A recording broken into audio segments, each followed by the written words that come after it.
Hey, let's go behind the lines of Vermont renewable energy policy with two new reports, one by the Department of Public Service and the other by an independent organization, the Brattle Group, both of which confirm what we've been saying for a long time that Vermont's so called green energy mandates are all cost and no benefit for the Vermonters who are paying the bills. You'll see both of our analyses, as we've described before, both under a societal test and a Vermont ratepayer test. Um, and the takeaway I think from this slide is there's a couple of takeaways.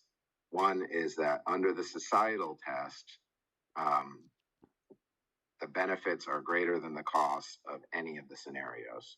And so But there's a catch with the societal test, which is based on a BS made up number called the social cost of carbon, which is explained well here by Dean Murphy of Brattle. The increment to global carbon emissions, it might be, or the decrement to global carbon emissions from Vermont going from its current RES to 100% will be very, very small, and the impacts that are felt globally will be very, very small because Vermont is a very small part of the world.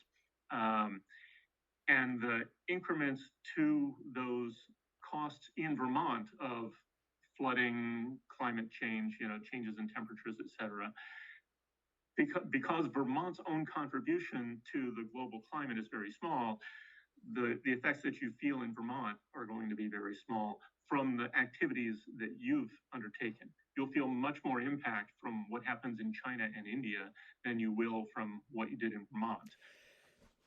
And what's happening in China and India? Well, not a friggin' thing. Quite the opposite.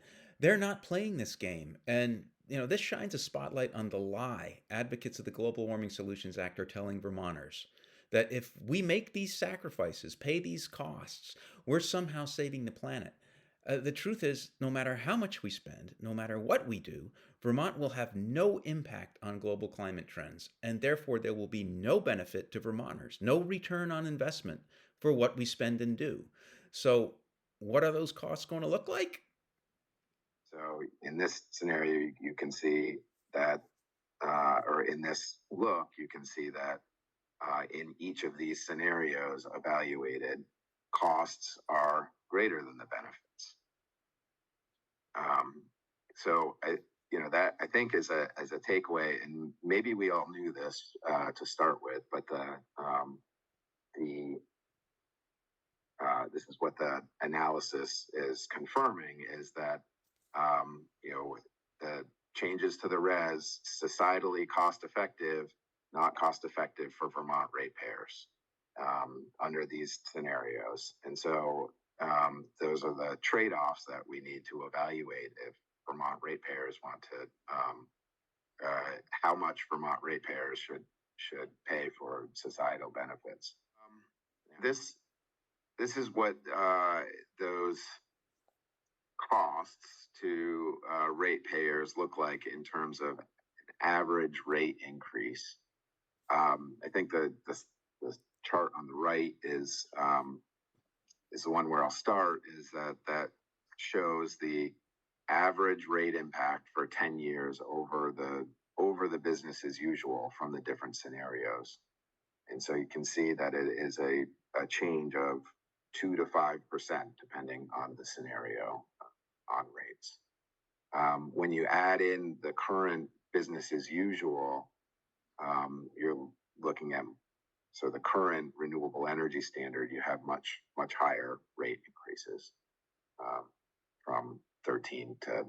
Give you a sense of scale on that. Right now, our total electric revenue into the everything that ratepayers pay